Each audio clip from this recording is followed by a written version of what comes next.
Hola, soy Manolo Castellano y dedico mi vida a explorar talento científico. En este podcast no hablamos de ciencia, pero sí hablamos de científicos, y de científicos que están cambiando el mundo. Hablamos con emprendedores, con profesionales de la ciencia que destacan en sectores como biotech, biofarma, biomedicina o agroalimentario, y también hablamos con recruiters, con headhunters que nos acercan al mundo de la selección de personal científico. Recordaros que este podcast es posible gracias a Talento Científico, una consultora de talento en la que trabajamos con CEOs, responsables de recursos humanos y managers de pymes y startups en los sectores de biotech y agri-foodtech que necesitan personal científico técnico altamente cualificado y les ayudamos a hacer más competitivas sus empresas y también a reducir riesgos en sus proyectos de I+D, reclutando y seleccionando el mejor talento científico. Hoy tenemos el placer de contar con Raúl Delgado Morales. Raúl es, además de Global Talent Partner en Allianz Technology, también es experto de la Comisión Europea en la evaluación de políticas de recursos humanos de los centros de investigación. ¿Queréis explorar talento científico conmigo? Allá vamos con la entrevista de hoy. Un gustazo tenerte. Bueno, Raúl Delgado Morales y doctor Raúl Delgado Morales también. Un gusto hablar de nuevo contigo. Igualmente, Manolo, un placer como siempre. Raúl, aparte del invitado de hoy, es amigo, ¿no? Lo considero amigo desde hace bastantes años. Y está hoy aquí porque es uno de esos extrañísimos casos de científicos que acaban en el mundo de los recursos humanos. Raúl, ¿tú conoces a alguien que haya hecho eso aparte de ti? Bueno, contándote a ti, no, poca gente. La verdad es que diría que casi ninguno dentro del sector donde estamos nosotros. Somos intrusos, ya lo sabes. Pero ¿y por qué? ¿Por qué puede ser eso? O sea, ¿por qué es la mayor de las serendipias la que puede hacer que un científico acabe siendo, no sé, recruiter o talent acquisition? ¿Por qué estamos tan alejados en esos dos mundos? Bueno, una cosa que hemos visto siempre y que hemos experimentado en los dos lados quizás, ¿no? Cuando hemos sido científicos de laboratorio y cuando hemos estado en otros aspectos, es el drama de que en la mayoría de instituciones lo que es la gestión de la ciencia y la ciencia no se entienden, ¿no? Y son mundos que se han cultivado en paralelo sin mezcla, ¿no? Agua y aceite en muchos casos y que poco a poco pues vemos cosas como los programas en Reino Unido, de ciencia en el Parlamento en España, como si fuesen cosas súper sorprendentes y maravillosas y normales cuando lo que sorprende es que eso no sea algo regular, normal y estandarizado, ¿no? Que un político pueda opinar sobre ciencia sin tener ni idea, pues es sorprendente. Y en gestión lo mismo. Yo cuando dejé la ciencia, luego hablaremos un poco más de mi recorrido, pero cuando pasé de hacer experimentos a ayudar a otras personas a hacerlos, te encontrabas que la gente no entendía, ¿no? Que no hablábamos el mismo lenguaje, que la gestión se hacía mucho más trabajo que el que pensabas en el otro lado y que al revés, y que los de la gestión pues no entendían, ¿no? Que un investigador tenía una carga de trabajo brutal y que ponerle mucha más burocracia pues era un motivo de disputa, ¿no? Entonces, yo creo que esos mundos no se han acercado lo suficiente. Empezamos a ver muchas cosas, quizás no en el sector de los recursos humanos, pero sí en el sector de la innovación, en el sector del desarrollo de empresa, empiezan a ver quizás más normalidad, ¿no? Empiezas a ver un poquito más universidades que tienen esa salida dentro de la carrera profesional. Pero bueno, tú y yo venimos de una quinta similar, ya tenemos unas cuantas canas y en aquel entonces en las universidades se enseñaba lo que se enseñaba, ¿no? Y que era o catedrático emérito o nada, ¿no?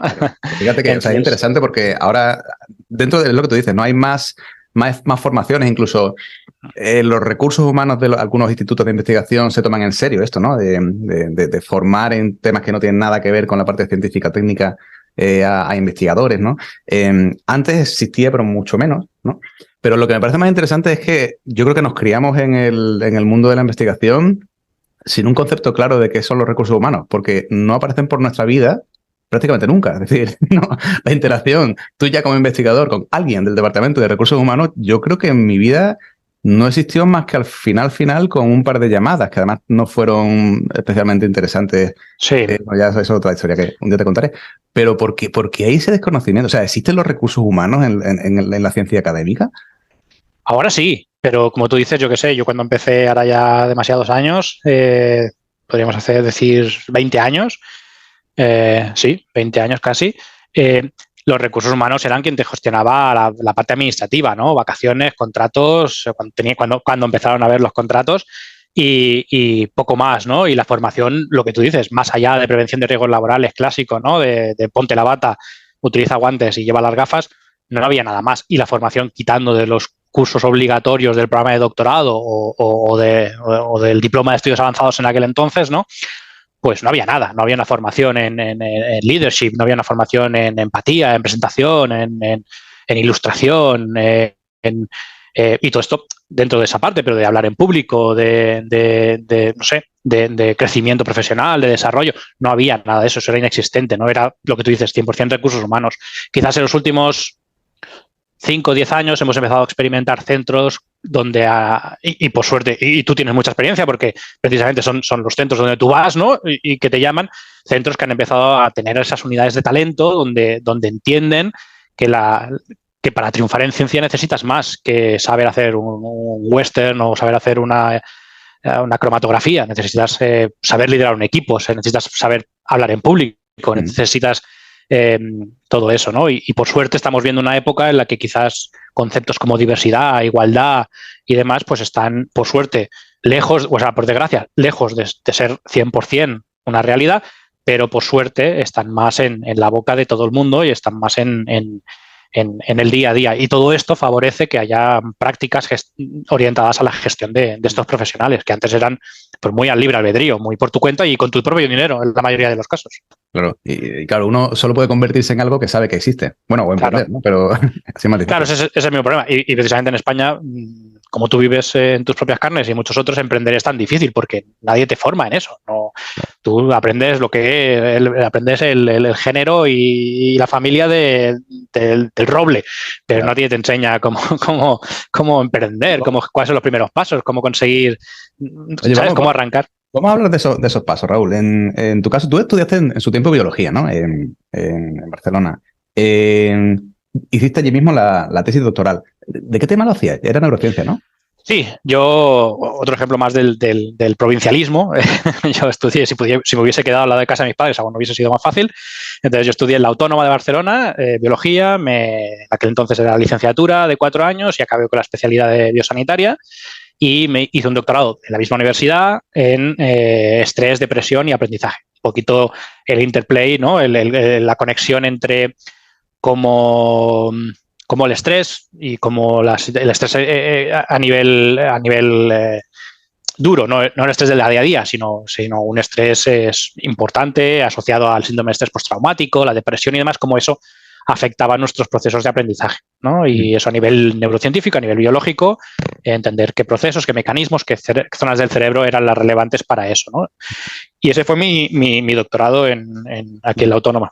Y después te fuiste al Max Planck en Alemania y allí seguiste un poco la línea, ¿no? Sí, yo el tema de aprendizaje ha sido un tema que siempre me ha gustado mucho. Entonces, sí que tenía interés en cosas más moleculares y entonces me fui al Max Planck de Psiquiatría en Múnich con una Marie Curie y allí pues pude trabajar en procesos de depresión y también de Alzheimer, que eran pues quizás otro de los ejemplos paradigmáticos de la pérdida de memoria más allá de la degeneración neuronal, ¿no? Cosas que ya se empezaban antes de la degeneración neuronal y un poco entender ese link, ¿no? Pero siempre con ese punto de vista de entender las vías asociadas al aprendizaje, la memoria, etcétera, etcétera. Yo creo que fue allí donde te conocí posiblemente, ¿no? Cuando yo era neurofisiólogo, ¿no? Sí, sí. Así que lo estuve pensando antes y no sé exactamente si nos conocimos en algún congreso o algo así, o más bien con el tema de CERFA. Yo creo que los primeros contactos fueron en el entorno CERU-CERFA, ¿no? Dentro del Reino Unido. Y luego creo que ya nos vimos en algún congreso, no sé si era Sociedad Española de Neurociencias o alguna cosa por el estilo. Pero sí, ya era unos cuantos añitos, seguramente 10 o 12. No lo he comentado, pero bueno, Raúl fue en su momento presidente y cofundador, ¿no? Imagino. Sí. De CERFA, de la Asociación de Investigadores o Científicos Españoles en Alemania, ¿no? ¿Cuánto te ha cambiado eso, Raúl? Mucho. Actividad o tu presencia o la propia gestión de la asociación. Fue un poco uno de los puntos así de inflexión dentro de mi carrera profesional. Yo siempre he estado muy relacionado con el asociacionismo y la divulgación científica y el crecimiento profesional. Cuando estaba haciendo el doctorado formaba parte de una asociación que ahora ya es extinta, pero era la Asociación de Estudiantes de Neurociencias de la Autónoma, de la UAB. Y básicamente nuestro concepto allí era pues el de favorecer el conocimiento de las neurociencias, ¿no? Una de las actividades que hacíamos era en el cine de la Autónoma, ¿no? Que era una cosa súper chula que teníamos. Pues hacíamos una película estilo Memento o una película con conceptos neurocientíficos, Requiem por un sueño, de adicción. Buscábamos temáticas y luego después veíamos la película juntos y después hacíamos un debate sobre eso, ¿no? Con gente pues no del sector. Pero ya empezábamos a tener ideas de cómo mejorar pues, el programa de neurociencias, cómo mejorar la formación de los mismos, etcétera, etcétera. Pero eso era algo que yo consideraba como algo amateur, que estaba ahí, ¿no? Me hacía rum, pero bueno, eso un poco de inquietud personal. Pero cuando llegué a Alemania, pues conocí a Lorenzo y empezamos a hablar y pues organizamos la CERFA, la Sociedad de Científicos Españoles en Alemania. Y aquello sí que fue un punto de disfrutar mucho, ¿no? Hasta tal punto en que a veces era el rollo, Raúl, tienes que hacer cosas en el laboratorio. Fíjate, ¿no? Porque era muy, muy interesante para mí el comprender cómo los compañeros estaban creciendo, cómo estaban transformándose. Era un país donde yo venía de Barcelona, venía de España, donde se nos había inculcado esa idea de que la única posibilidad era un doctorado, un postdoc, volver al mismo sitio, a poder ser al mismo laboratorio, seguir allí, profesor lector, profesor adjunto, profesor, y al final titular y jefe de grupo. Y eso era la vía, eso era lo que había, no había nada más, ¿no? A partir de ahí, pues era un salto al vacío y casi pues dedicarte a la fontanería si querías, pero poco más, ¿no? Y llegas a Alemania y te encuentras, por un lado, sectores científicos como el Max Planck, donde empiezan a ver cosas que yo no había visto y eran mezclas de profesionales, es decir, un médico, un químico, un farmacéutico, cosas que eran más allá de lo que yo había experimentado, que eran laboratorios mucho más homogéneos, todos biólogos, psicólogos, pero éramos todos muy del mismo ramo, ¿no? Y empiezas a ver cómo la gente, pues pierde ese miedo, ¿no? Y un país también donde además, en Alemania, pues era muy, muy, muy frecuente o era muy poco frecuente ese provincialismo del que he hablado antes. Allí pues era muy normal haber estudiado en Colonia, haber hecho el máster en Berlín y irse a hacer el doctorado a Tübingen, porque era lo normal. Tú ibas persiguiendo una carrera, ibas persiguiendo lo que querías hacer y no te amoldabas, como en muchos casos, a que era lo que te habían ofrecido o que era lo que había en tu universidad, etcétera, etcétera. Entonces, eso empezó a despertar en mí muchas ganas de conocer qué se ofrecía, ¿no? Y hay mucha industria farmacéutica, mucha industria biotecnológica, cosas como la Oficina Europea de Patentes, donde además tenían especialmente interés en científicos para aportar conocimiento dentro de todo el estudio de patentes asociadas a la biomedicina y al sector más de complementos alimenticios, agroingeniería, etcétera, etcétera. Veías un concepto mucho más orientado. Incluso institutos, porque el Max Planck sería como aquí en España, pues la red del CSIC, o sea, sería la red de centros públicos por excelencia, pero allí tenían desde lo más público hasta lo más privado, que podía ser el Helmholtz, que era mucho más orientado a ingenierías y a crecimiento y desarrollo industrial. Entonces, veías que había como una plétora de posibilidades mayor y eso ya empezó a calar en mí, ¿no? Entonces, pues aquello ya fue un poquito el punto de darme cuenta de que yo disfrutaba con el desarrollo profesional, con el desarrollo de carrera y con todo el tema de upskilling, incluso reskilling, ¿no? De aprender nuevas cosas para seguir y claro, creándote tú mismo. Te pasaría a ti también a los compañeros que tenías tú, que muchos eran de España, muchos de Cataluña, ¿no? Y bueno, ahí llega un punto en el que te das cuenta de que se pueden hacer cosas juntos, ¿no? Para mejorar lo que, en el fondo, si te quieres volver al lugar donde naciste, ¿no? Donde te pagaron la carrera, ¿no? Por esa visión romántica, ¿no? Que muchas veces se tiene. Haces una asociación. ¿Y qué aprendes de ese tipo de asociaciones, de científicos que están tan lejos de su patria? Bueno, aprendes eso. Aprendes que no hay una única vía y que al final hay tantos crecimientos profesionales como personas, ¿no? Y que cada uno experimenta su propio recorrido y que hay muchos factores intrínsecos y extrínsecos. Es decir, es tu día a día, es cómo de bueno eres científicamente, es la suerte que tienes en el mundo científico, es lo que te gusta, es lo que te atrae, es tu contexto familiar, etcétera, etcétera. Son muchos factores los que intervienen y que al final vale la pena arriesgarse por lo que a uno le gusta, ¿no? Y precisamente era eso lo que quería traer de vuelta, ¿no? hay mucho más que la vía académica y hay que pelearlo y bueno, pues no es fácil ni lo sigue siendo, pero... Muy bien.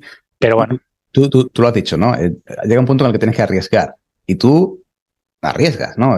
Hay un punto en el que decides empezar a trabajar, y no sé si por cuenta ajena al principio o trabajaste como freelance al inicio, o si lo hiciste en Alemania o fue al volver, cuéntanos un poco. No, bueno, yo aún tuve otro momento cobarde, por decirlo de una manera, y me ofrecen volverme a Barcelona a otro laboratorio con la intención de crecer y acabar siendo group leader, ¿no? Entonces ese aprendizaje inculcado, ese subconsciente de no, tienes que volverlo, tienes que intentarlo al menos, pues quedaba ahí, ¿no? Aunque yo me sentía pues que ya había algo que no encajaba. Entonces, al volver, sí que volví al IDB, al Instituto de Investigación Biomédica de Belviche, en el 2015. Y entonces ahí sí que poco a poco empezó a llevar, pues no era un grupo independiente, estaba dentro de un grupo muy grande, pero empiezo a tener gente conmigo trabajando en el mismo proyecto, ¿no? Y un poco coordinando pues a un estudiante de doctorado, estudiantes de máster, compañeros que trabajábamos en líneas parecidas. Y entonces también ahí me empiezo a dar cuenta de que al final me lo estoy pasando mucho mejor cuando estoy sentado en el despacho con ellos buscando la solución a problemas que yo haciendo los experimentos. Y eso sí que ya es un punto de inflexión crítico de decir, mira, me he ido a Alemania, he estado 4 años haciendo investigación muy bien, muy contento, pero he descubierto un mundo completamente diferente que cuando he vuelto aquí veo que no se me acaba de pasar. Y entonces ahí tomo la decisión, aparece la oportunidad de pasar a la gestión científica dentro del mismo centro, como adjunto a la dirección científica. Y bueno, pues tengo la suerte de que me dan la oportunidad de hacerlo y empiezo a trabajar en el área de gestión, encargándome pues un poco de la política científica, de los recursos económicos, de los espacios disponibles para los investigadores y, por suerte, pues estas cosas que aparecen en la vida y que quizás son señales que tienes que tomar, me encargan llevar a cabo pues todo lo que es el proceso de formación del campus, de 1.200 profesionales, de 2 hospitales, de una parte de investigadores asociados a la universidad y, evidentemente, pues lo primero que me planteo ahí es, bueno, la parte de formación científica la tenemos controlada, ¿no? Todo el mundo sabe, pues hay que estudiar, hay que aprender a utilizar el microscopio confocal, hay que saber hacer citometría de flujo, hay que saber hacer X, B y Z, ¿no? Y estadística, pero ¿qué hay de lo otro, ¿no? Todos hemos experimentado mejores jefes y peores jefes. Ser jefe o ser supervisor o ser manager no se aprende, especialmente en este sector, que venimos todos pues de aprenderlo un poco al tuntún. Y esto hay gente que le puede tener más facilidad o ser más innato, como todo en la vida, o menos innato. Y entonces empiezo a crear formaciones alrededor de esto, ¿no? De lo que no me gusta llamar soft skills, porque hoy en día creo que ya no son soft en absoluto, pero empezamos a trabajar una cartera de formación muy orientada a eso, que empieza a gustar, que empieza a calar y que empieza a tener su tracción y a que se nos solicite y hasta se nos exija. Oye, esta formación, ¿cuándo otra vez? Porque yo no he podido ir, ¿no? Y entonces ahí pues es cuando hago ya el cambio, el clic definitivo al mundo de la gestión del talento. Claro. O sea, no fue un calentón, ¿no, Raúl? O sea, que realmente había algo ahí. No. Oye, ¿cómo se ajusta uno a... Es lo que hablábamos al principio, ¿no? El ser el extraño, el raro en un ambiente. Tú, en el momento en el que empiezas a gestionar esto, en el momento en el que empiezas a hacer esa formación, claro, eso podría considerarse competencia del Departamento de los Recursos Humanos en una empresa, ¿no? En este tipo de instituciones es un poco ambiguo, ¿no? Y depende un poco de cómo lo gestiones o cómo lo focalices. ¿Cómo se hace esa relación con un departamento ya estructurado de recursos humanos, enseñando que puedes realmente aportar algo desde el otro lado, ¿no? ¿Cómo se ajusta uno a eso? Bueno, en primer lugar, deja que añada una cosa, también para no dar una imagen equivocada, ¿no? No todo es no todo es verde al otro lado, ¿no? El cambio lo hice consciente y es verdad que no fue un calentón, pero también, bueno, yo quiero que quede claro, ¿no? Que parece que todo sea muy bonito y, mira, Raúl ha ido haciendo sus pasos y ha decidido. Sí, yo hice una decisión, no fue un calentón, evidentemente, como has comentado, pero también es verdad que yo no he sido un científico de Nature, Science y grandes publicaciones, con lo que eso también, por desgracia, tal y como está el sistema científico, especialmente en este país, pues te quita muchas posibilidades de seguir creciendo, ¿no? Sabemos que te quita muchas oportunidades. Y luego yo volví de Alemania con una niña y al poco tiempo pues estábamos con el segundo y eso para mí también era un punto de inflexión importante, ¿no? Yo evidentemente no quería ni podía a la vez pasarme 14 horas en el laboratorio y los fines de semana cambiar las células porque yo quería estar con mis hijos y disfrutar de su tiempo. Entonces esto también ayudó a tomar esa decisión, ¿vale? Y en cuanto a lo que me comentas de cómo se me veía, pues la verdad es que ahí sí que tuve mucha suerte. Tuve la suerte enorme de encontrarme, la suerte o la desgracia, de encontrarme un departamento de recursos humanos que, como decíamos antes, solo hacía la parte administrativa. El programa de formación se había abandonado desde hacía mucho tiempo, más allá de lo que era la formación científica pura y dura que la gestionaban un poco los departamentos científico-técnicos, ¿no? Por las plataformas donde estaban los equipamientos, ellos llevaban a cabo su propia formación, pero más allá de eso no había nada, ¿no? Entonces, es precisamente por eso que encajo en una estructura donde el director general del centro es un médico, el director científico es otro médico, psiquiatra, y luego teníamos una directora de estrategia que era una persona que había hecho también pues, la carrera de biología, había hecho otro crecimiento que es Marina Rigau, que ahora además pues, es CEO de una compañía, de una spin-off y le está yendo muy bien, ¿no? Entonces, ese conjunto de personas apuestan claramente por seguir trabajando en cerrar ese espacio entre la administración y los científicos, ¿no? Y se dan cuenta de que evidentemente falta esa comunicación. Entonces yo encajo bien, tengo la suerte de poder crear un equipo de talento, una unidad de talento dentro del departamento porque no existía nada y había una necesidad, ¿no? Pero es verdad que luego te encuentras, ¿no? En otros sectores en los que esto pues sigue chocando, ¿no? Bueno, pero tú no eres psicólogo, tú no has hecho psicología de las organizaciones o tú no, ¿no? Y bueno, en parte es verdad, pero hay otra parte que en este sector donde yo trabajaba pues he aportado una serie de cosas que quizás faltaban por traer, que era esa perspectiva de que necesita un científico no para hacer ciencia, no para hacer investigación, sino para hacer ciencia, ¿no? Que es mucho más que lo que es el laboratorio. Ahora sí, si te parece, hablamos de gestión del talento, ¿vale? Pero vamos un paso atrás, que lo has mencionado rápidamente, pero creo que es también interesante, ¿no? El momento en el que uno acaba decidiendo por dónde tirar a nivel profesional, en parte por necesidad, ¿vale? Y yo creo que eso prácticamente, o sea, más de la mitad, o yo diría que la mayoría de los científicos que al final acaban haciendo algo no académico, cuando han estado mucho tiempo en el mundo académico, es más por eso, ¿no? No siempre, evidentemente. Y alguna vez hemos comentado el post ese, ¿no? De hace mucho tiempo, de lo de la ciencia no te debe nada, ¿no? Uh-huh. En el que tú además añades y tú no le debes nada a la ciencia. Y es cierto, ¿no? ¿Hasta qué punto eso es un hándicap o un impedimento, ese cordón umbilical que tienen muchos investigadores con el mundo académico, como si eso no se pudiera cortar, ¿no?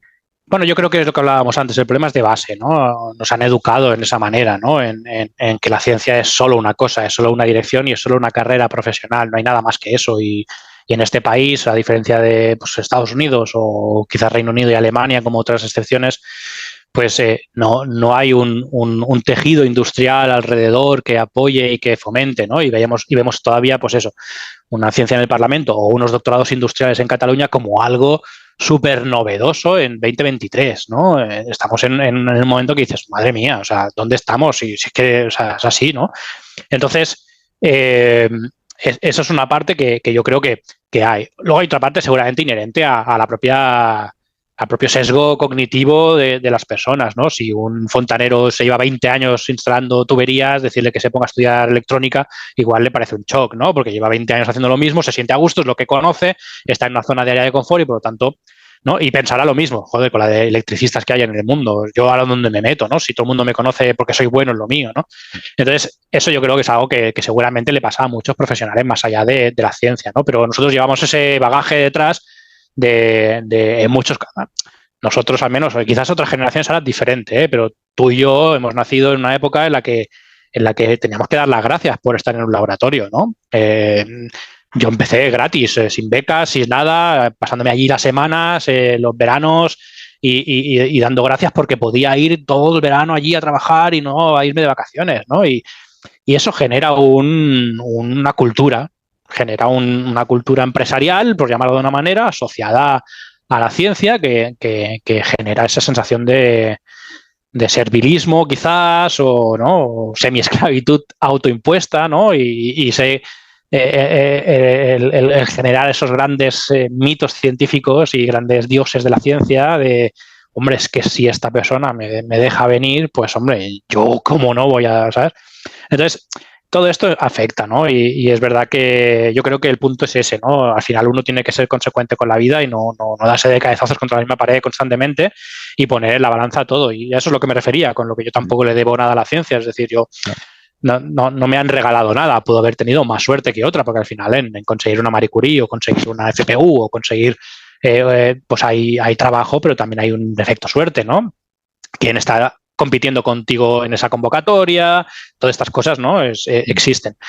Pero también me lo he currado, ¿no? Y a donde he llegado es donde he llegado, ya está. Y no me arrepiento de nada, pero no por eso voy a hipotecar otros 40 años de mi vida profesional en cosas que igual no soy feliz, que está mal pagado, que a nivel de horarios no son lo que quiero. Y entonces, pues yo creo que es eso, ¿no? Ni la ciencia me debe nada a mí, yo no me debía nada, no era algo que, es que me he esforzado mucho, como tú dijiste, y ahora qué, ¿no? Pero al revés también, yo, bueno, después de muchos años tengo el derecho a decir hasta aquí y me dedico a otra cosa que me llene, ¿no? Lo que pasa es que yo creo que es con el tiempo cuando te das cuenta de lo interesante que es que una persona salga, ¿no? Que los outliers, ¿no? La gente que aparece en un sitio de repente con un background distinto, ¿no? Ser el diferente, el distinto, ¿no? Al inicio es como todo más complicado, ¿no? Eres el raro.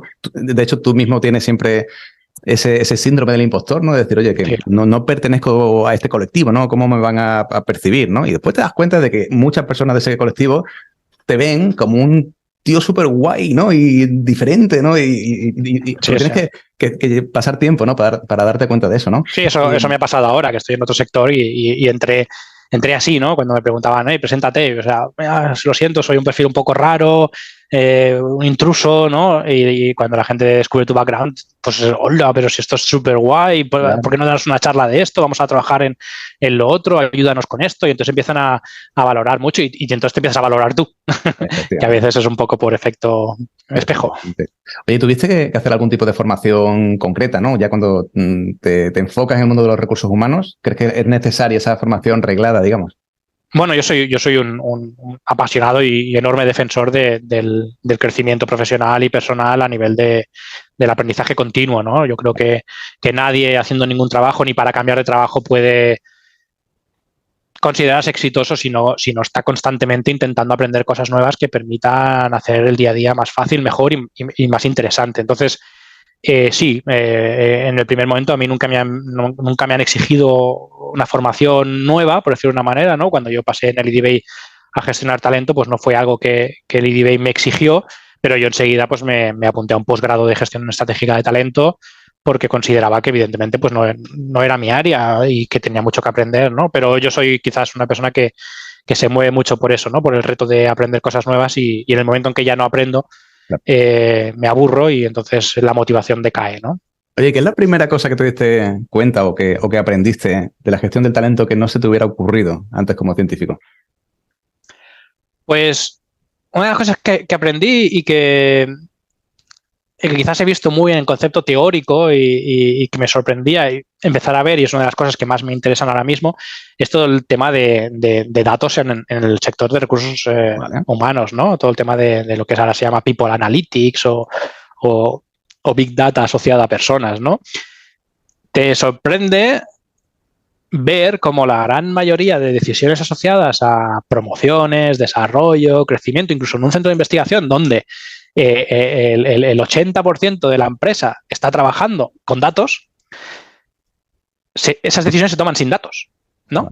Y una de las cosas que más me sorprendió al empezar a estudiar gestión estratégica del talento fue esto, ¿no? Fue la importancia de poder tener datos para tener opiniones fundadas, ¿no? Cosa que antes no sabía que esto iba de esta manera. Esto es muy interesante.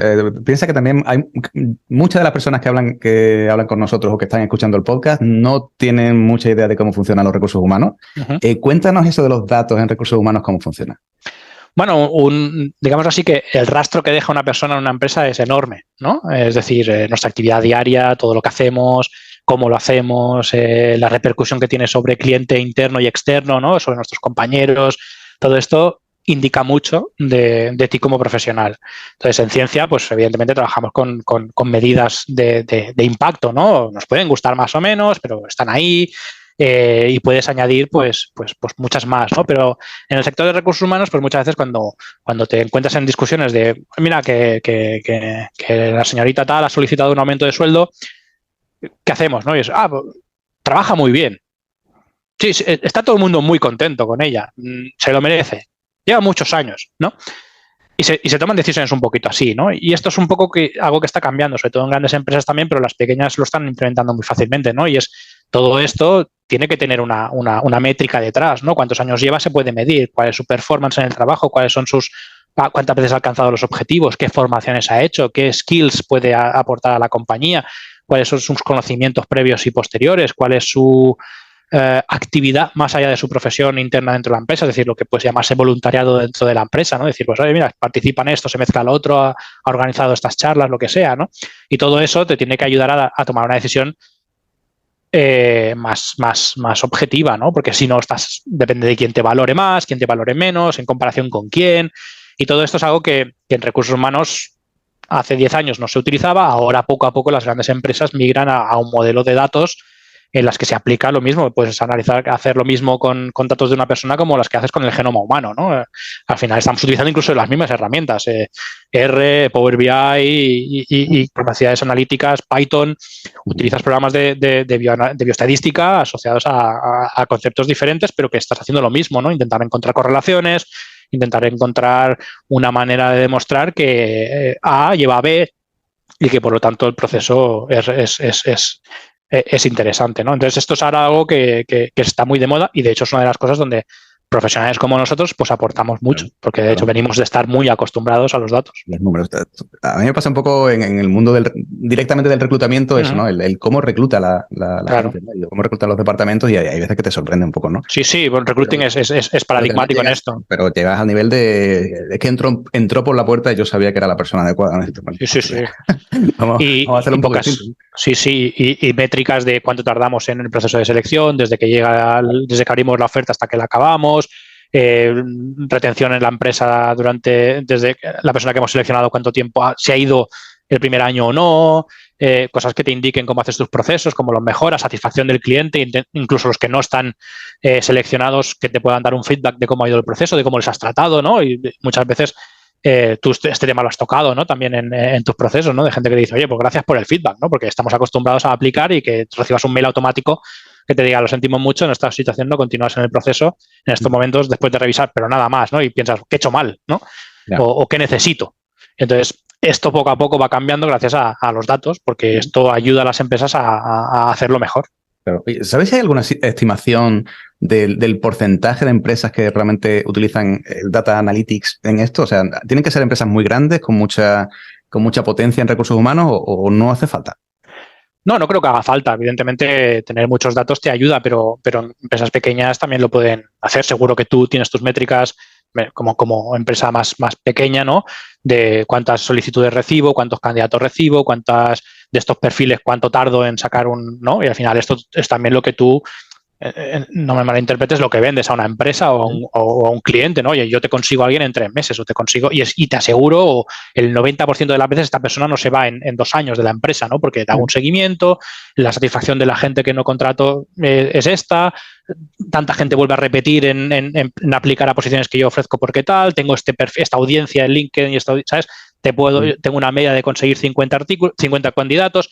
Estas son métricas que incluso tú puedes tener y que dicen mucho de ti y que al final ponen sobre un relieve más allá de, oye, que yo selecciono de puta madre, ¿no? Yo soy un crack en la selección. Bueno, muy bien, pero demuéstramelo, ¿no? Claro. Y luego tienes las empresas macro, ¿no? Un Google, un IBM, un Apple, una Coca-Cola, multinacionales que evidentemente estamos hablando de posibilidades de 50, 100 o 200.000 trabajadores a nivel mundial y que necesitan saber cómo mejorar las cosas, ¿no? Por ejemplo, un caso que me hizo mucha gracia fue UPS en Estados Unidos, ¿no? Analizaron los tiempos que tardaban en repartir paquetes y se dieron cuenta pues, que simplemente por la estructura de las calles en las ciudades, pues si no hacían una ruta para repartir los paquetes optimizada a los semáforos, pues tardaban mucho más, porque si tenían que girar a la izquierda, tenían que esperar el semáforo y en cambio girar a la derecha era mucho más sencillo. Entonces hicieron todo un algoritmo informático para organizar el reparto de los paquetes de tal manera que maximizaba los giros a la derecha y eso redujo un montón los tiempos de entrega incrementando el número de paquetes que podías entregar y, por lo tanto, los beneficios de la empresa. Esto no deja de ser una analítica de datos a nivel de recursos humanos, porque lo que estaban era gestionando cuántos paquetes mis trabajadores reparten, cómo lo hacen, vía qué, y eso al final pues influye en la optimización, en la satisfacción de todo el mundo. Claro, pues fíjate que ese ejemplo es el típico ejemplo en el que al final tú ves el rédito económico muy obvio, pero es que muchas veces en recursos humanos ese es el problema, que no se ve obviamente eso, claro. ¿no? Y si vamos a una empresa, o sea, has dado en clavo con el tema del recruitment, ¿no? Headhunting, etcétera. Pero claro, el problema vuestro es no solo ese, sino la retención del talento, ¿no? ¿Cómo medimos esto? Claro. Si tienes una empresa pequeña, claro, ¿cómo empiezas a darte cuenta de la importancia de hacer mediciones de cómo de bien están haciéndose las cosas y cómo se pueden cambiar o modificar a nivel de retener ese talento? Bueno, porque, o sea, tú seguramente cuando te metiste en recruitment te diste cuenta de lo difícil que es reclutar a alguien bueno, ¿no? Y de la magia alrededor, como has dicho, ¿no? De cómo hacer las entrevistas, qué tipo de información buscas, cómo publicas el artículo, cómo filtras dentro de todo lo que se te... Entonces, tú tienes que optimizar tu tiempo y tienes que dar un servicio a un cliente dentro de un coste-beneficio aproximado. Es decir, no le puedes pedir a un cliente 50.000 euros por una posición de entrada junior porque no te lo va a hacer. Entonces, pero si a ti eso te cuesta tanto tiempo que te tienes que dedicar en exclusiva a ese cliente porque no tienes unos mecanismos optimizados, pues hace que no sea adecuado. O incluso cómo consigues clientes, ¿no? Pues tú dirás que en base a tus métricas, que es lo que quieren saber. O sea, que todo el mundo tiene necesidad. Al final, ese es uno de los grandes problemas de recursos humanos, ¿no? El recurso humano se consideraba un gasto y no una inversión, ¿no? Y entonces reducía gastos a base de penalizar los procesos de recursos humanos. Ahora se empieza a ver que no, que es mucho más caro contratar mal o formar mal a alguien que lo contrario, ¿no? Entonces, siempre, no recuerdo quién lo dijo, pero había esa frase famosa, ¿no? De ¿por qué voy a formar o sea, es un riesgo muy grande el formar a alguien y que se me vaya de la empresa. Y le respondían, bueno, pero es que es más riesgo no formarlo y que se quede, ¿no? Pues eso se empieza a ver, eso empieza a ser la norma. Empieza a ser, especialmente en empresas grandes donde hay mucha competencia, como por ejemplo ahora estoy en el sector tecnológico, pues evidentemente hay un problema enorme de retención, porque todas las empresas son tecnológicas hoy en día y todo el mundo necesita de desarrolladores de software. Entonces eso genera un proceso de entrada y salida de profesionales que te tienes que asegurar que los críticos no se te van. No, que hay cosas que han cambiado que evidentemente cambian la regla del juego. Y tú estás en Allianz Technology, donde claramente hace falta gente trabajando en remoto. Sí, claro, somos una empresa global en 60 países y ahora mismo estamos todos trabajando en un modelo híbrido, pero en remoto, ¿no? En el que, pues bueno, yo acabo de cerrar una reunión hace poco con compañeros en Alemania, en Estados Unidos y en Singapur. Y al final somos todos trabajadores de la misma empresa persiguiendo procesos similares, ¿no? Entonces, entender cómo esto influye no solo a nivel local, sino a nivel global, pues es donde también ves esa amplificación de la importancia de estos procesos, ¿no? Entender que lo que hacemos con los recursos humanos, con la gestión del talento, con un tema que me fascina, que es el tema de la felicidad en el trabajo, ¿no? Es decir, cómo nuestros compañeros de la empresa, si generamos una cultura, un ambiente, unas recompensas, un salario digno, una formación continua, beneficios flexibles, esa persona va a dar mucho más, ¿no? Y se va a sentir mucho más identificada con la misión de la empresa, con la visión, vas a poder ir a más y es donde llegas, ¿no? Es donde tienes un Google, donde tienes un Apple y donde tenías pues hace unos años IBM o Intel, ¿no? Esa marca que generas viene porque hay unas prácticas de recursos humanos y de gestión del talento que favorece eso. Y si no, tienes Twitter, el de hoy. Claro. Esa es la diferencia. Claro.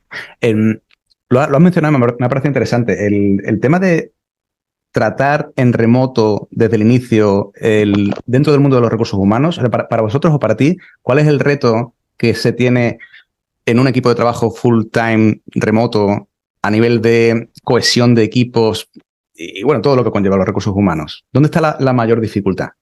Bueno, la comunicación siempre es para mí lo más crítico, ¿no? Yo venía de trabajar en un centro de investigación en Barcelona, donde pues a pesar de que era un campus grande con 2 hospitales y y diferentes laboratorios en diferentes edificios, pues estábamos todos allí, ¿no? Y el equipo de gestión, pues estábamos allí, la unidad de talento estaba allí, yo tenía a la gente que trabajaba conmigo, pues allí, mi jefe directo allí. Entonces, al final, pues generas un ambiente de trabajo que es agradable, que es de compañerismo, porque te conoces, ¿no? Al final no tienes ese punto, ¿no? De decir, oye, es que yo te veo la cara, sé que estás mal, hacemos un café, me cuentas, claro. Y genera sinergias que hace que cuando alguien no te haga o entregue tarde una cosa, no te pones, lo hace contra mí, sino que entiendes, ¿no? Generas una empatía. Cuando me pasé a Allianz Technology el año pasado, el tema de trabajar en global era mucho más atractivo para mí porque pensaba que me iba a aportar también mucho más conocimiento, tanto de mi profesión como de aspectos culturales y de igualdad y de diversidad. Pero, sin embargo, me generaba un miedo de decir, oye, ¿y cómo vas a generar esta conexión, ¿no? Yo, mi equipo, ahora tengo una compañera también en Barcelona, pero mi jefa está en Alemania, está en Múnich, tengo 2 compañeras en Rumanía, otra en Berlín, trabajo constantemente con personas en todo el mundo, Brasil, en Malasia, en Indonesia, en Australia, Estados Unidos, Francia, o sea, estamos todos completamente repartidos, ¿no? Y generar esa conexión, esa empatía, pues es lo que para mí es más crítico. Por ahora tengo la suerte de que ha salido un poquito natural, quizás porque el entorno ha generado una cultura mucho más flexible y mucho más empática en ese aspecto, y quizás pues es una de las pocas cosas buenas que nos trajo la COVID, ¿no? De experimentar mucho más el remoto y aprender a crear conexiones que de otra manera son difíciles. Totalmente. Yo sigo aprendiendo, ¿eh? El otro día me comentaron la posibilidad de empezar a trabajar, yo también trabajo en remoto, con estas oficinas virtuales, ¿no? Con gamificación y tal, tipo Nubi o GatherTown. Oye, hemos empezado a utilizarla y tiene su cosa. Al principio lo veía con mucho escepticismo, pero cuando te metes entiendes la lógica, ¿no? Y otra cosa es que, bueno, que case bien o no, ¿no? Oye, hemos comentado también alguna vez el tema de no solo adaptarse a un trabajo, a un sector y hacerlo bien, sino crear cosas nuevas, ¿no? Cambiar un poco, si no las reglas del juego, intentar aportar algo para que haya cambio en positivo. Y una de las cosas que sé que te preocupa desde hace tiempo es el tema de cómo darle un mayor papel a la mujer en el mundo de la tecnología, ¿no? Y entiendo que muchos de los perfiles con los que trabajas son muy, muy, muy tecnológicos, ¿no? ¿Qué se puede hacer en este aspecto? Sí, bueno, es un tema que también, más allá del sector de la tecnología, es un tema que siempre me ha atraído, ¿no? De la injusticia que por cualquier motivo, religión, orientación sexual, color o género, a alguien se le dé menos opciones, ¿no? Como si eso fuese algo, no sé, que tuviese algo que ver con lo inteligente que eres, con la capacidad de liderazgo u otras cosas, ¿no? Entonces, eso en ciencia ya era un tema que tratábamos en Lady Bay, favoreciendo el crecimiento de mujeres hacia el group leader, potenciando las capacidades de estas personas. Y dentro de Allianz Technology, pues también por suerte me he encontrado con un equipo de talento y cultura, que es digamos así, el departamento donde estamos, donde esto se pone mucho énfasis. Es evidente que también venimos de un histórico, de una generación, ¿no? De quizás el acceso a profesiones como desarrollo informático, web, ingenierías, pues era mucho más cercano a los hombres, ¿no? Y eso hace pues que tengamos un sesgo en el número de mujeres en algunos sectores dentro de la empresa, especialmente los más IT, y a la vez lo mismo pasa en lo contrario en sectores como los recursos humanos, ¿no? Que también es algo que tú sabes que está mayoritariamente compuesto por mujeres, ¿no? Entonces, el tener esos perfiles hace que sea un poquito diferente. ¿Cómo podemos favorecerlo? Pues, hombre, escuchando mucho y entendiendo las situaciones y adaptándolo, ¿no? Yo creo que para mí quizás la clave es no intentar crear un marco igualitario, ¿no? Es todo lo contrario, es entender que hay que adaptarlo, ¿no? Que no es lo mismo que pues yo soy padre de 3 niños y por muy, muy, muy... o sea, por mucho que quiera y por mucho que lo intente estar presente en el día a día de mis hijos, lo mismo que mi mujer, siempre ella tiene una neurona más puesta en esto, o sea, siempre, o sea, no puedo, lo intento al máximo, pero hay veces que no, y ella tiene ese chip más que yo, y yo creo que esto es generalizado, que pasa, y a veces es parte cultural que es muy en nuestro subconsciente, ¿no? Entonces, entender esto es crítico, ¿no? Entender que hay que hacer un proceso de desarrollo profesional que permita a la mujer tener las mismas las mismas capacidades y las mismas oportunidades, pues es crítico. Nosotros, por ejemplo, veníamos de un modelo nosotros dentro de Allianz Technology, el proceso de desarrollo profesional lleva es un Career Development Journey, ¿no? Es un proceso de desarrollo que finalizaba en un proceso en una especie de examen donde tú pues pones en práctica diferentes aspectos, ¿no? Te presentas tú, haces un roleplay, etcétera, etcétera, para evaluar si estás capacitado para hacerlo. Durante muchos años esto era presencial y en Alemania, es decir, que tenías que viajar a Alemania y estar 2 días encerrado en un hotel haciendo los assessments para eso. Claro, esto, quieras o no, perjudicaba a las mujeres, porque en cuanto empezaban a tener niños, no se veían con la misma flexibilidad para desaparecer 2 días de su casa. Esto me pasaba muchísimo en el centro de investigación, donde yo me encargaba de los seminarios científicos del instituto, cada viernes en un seminario científico, y traíamos, pues el 50% de los investigadores venían fuera de España. Puedo decir que casi el 98% de las veces que alguien me decía no puedo ir porque tengo hijos o porque tengo mis padres no sé qué o lo que fueran, eran mujeres. Nunca me canceló un hombre, no voy a decir nunca porque no me acuerdo, pero pondría la mano en el fuego por decir que nunca un hombre canceló, un investigador senior canceló venir a Barcelona de viaje a dar una charla porque tenía niños. Pero en cambio, las mujeres sí. Entonces, esto es algo que hay que estudiar, hay que analizar y hay que ver cómo se hace, ¿no? Pues ofrecer, por ejemplo, un remoto, ¿por qué no? Que esa persona haga la presentación en remoto, que haya alguien que haga algo similar de un centro de Barcelona en presencial y ella en remoto, pues que se le dé la misma visibilidad. Y esto ahora lo hemos cambiado y nosotros ahora el assessment ya no lo hacemos en presencial, sino lo hacemos online, vía Webex, vía digital. Hemos creado todas las herramientas para poder aplicarlo y hemos visto que esto ha incrementado enormemente la velocidad de desarrollo de las mujeres dentro de nuestros programas de crecimiento dentro de la empresa. Y además, en vuestro caso es más complejo porque tú trabajas con un equipo muy internacional y totalmente multicultural, con lo cual cualquier cosa que hagas a lo mejor no es igualmente percibida por una persona, simplemente por estar... Hablábamos incluso de Estados Unidos, ¿no? Que a priori parece que lo más va a ser muy sencillo, pero hay cosas también que te encuentras con dificultades, ¿no? Sí, claro. Esta es una de las cosas que a mí me gustan y a la vez lo hacen complejo, ¿no? A nivel cultural, pues no es lo mismo una persona de Tailandia que se tenga que vender a sí mismo o un americano, ¿no? Evidentemente, culturalmente está muy mal visto allí, pues el fardar, ¿no? El hincharse. En cambio, pues en Estados Unidos, pues es algo lo más normal del mundo, ¿no? Hemos ido de congresos y hostia, estaba por sacar el dinero y comprar el póster al chico que me lo explicaba porque parecía que iba a curar el mundo, ¿no?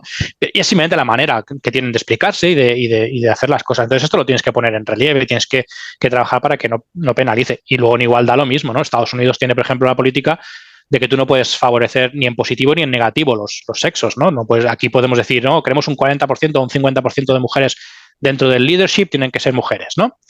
En cambio, en Estados Unidos tú eso no lo puedes hacer, porque es discriminación igualmente para ellos. Entonces te tienes que adaptar y buscar las estrategias necesarias para hacer un crecimiento sostenido, homogéneo y lo suficientemente justo para adaptarte a todas estas cosas.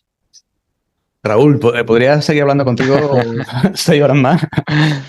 Vamos a ir terminando, pero me gustaría, como siempre hago, si volvieras al Raúl Delgado que estaba empezando la tesis o incluso antes, ¿no? Cuando hacía ciencias biológicas, ¿qué le recomendarías? ¿Qué consejo le darías?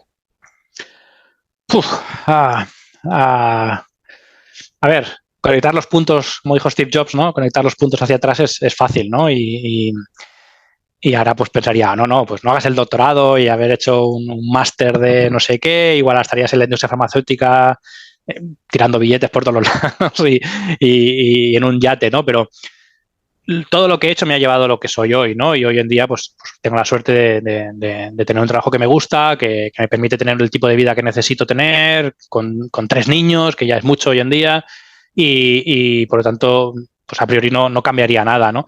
Pero sí que le diría, antes de lo que lo descubrí, el que hay vida más allá de la pollata y que no tenga miedo a eso, ¿no? Al final, quizás si tengo que darle un consejo a alguien es muy lejos y, por favor, no nadie siga mis consejos, pero si tuviese que decirle algo a mis hijos de cara a eso, le diría que sean valientes, ¿no? Y que vida solo hay una y por suerte, por desgracia, todos nos morimos y al final la vida, pues hay que disfrutarla, ¿no? Y el trabajo nos consume muchísimo de esa vida y hay que perseguir lo que queremos, ¿no? nuestros padres nos decían estudia lo que quieras, porque en aquel entonces quizás no había el problema laboral que podíamos tener ahora con las carreras científicas, pero lo mismo se puede aplicar hoy en día, ¿no? Ten la fuerza de perseguir lo que te gusta y cuando piques a las puertas muchas veces se abren, ¿no? Y tú eres un ejemplo, Manolo, para todos nosotros porque te has doblemente, ¿no? El científico que se pasa a recursos humanos y a la emprendedoría, ¿no? Eso ya es ser kamikaze por 2, ¿no? Entonces, y estás ahí, y llevas muchos años y lo estás haciendo súper bien, con mogollón de clientes y con una satisfacción generalizada de toda la gente que se acerca a ti, ¿no? Y entonces eso dice mucho de ti, de tus capacidades y estoy seguro, y no es por tirarte de piedras, pero que seguro que hay mucha más gente como nosotros, ¿no? Que si descubren sus habilidades y sus skills, que a veces las considerábamos algo como el asociacionismo, ¿no? Como algo como que ha estado ahí, ¿no? Mira Lorenzo, ¿no? Que creó el CERU, ahora está de políticas científicas casi en el Parlamento Europeo, ¿no? Entonces dices, oye, algo que empieza siendo amateur acaba siendo tu modus vivendi, ¿no? Y vale la pena perseguirlo porque te hace feliz. Entonces, que nos dejemos de tantos dogmas y de tantas historias de no, es que tú tienes que ir a hacer esto, es que tú tienes que hacer un postdoc, es que tú tienes que ser jefe de grupo. Y nos miremos más a nosotros mismos y digamos qué me llena y qué no me llena y ahí para adelante con todo. Pues Raúl, bueno, te agradezco las palabras. Igualmente tú has sido también santo y seña, ¿no? Y ejemplo a seguir, claramente, de muchas personas que espero que sean más después de este podcast, ¿vale? Porque necesitamos más científicos en recursos humanos. Raúl, un gustazo. Seguimos hablando, ¿vale? A ti, Manolo, por este rato tan agradable y a todos los oyentes por seguir escuchando a Manolo que tiene mucho que decir y cosas muy interesantes que aportar. Muchas gracias. Mil gracias, Raúl. Bueno, espero que os haya gustado el programa de hoy. Sabéis que nos podéis seguir en redes sociales, donde encontraréis esta y muchas otras entrevistas y donde además tendréis acceso a ofertas de empleo de perfiles científico-técnicos. Mil gracias por estar ahí y nos vemos en el próximo episodio, en el que estaremos explorando talento científico.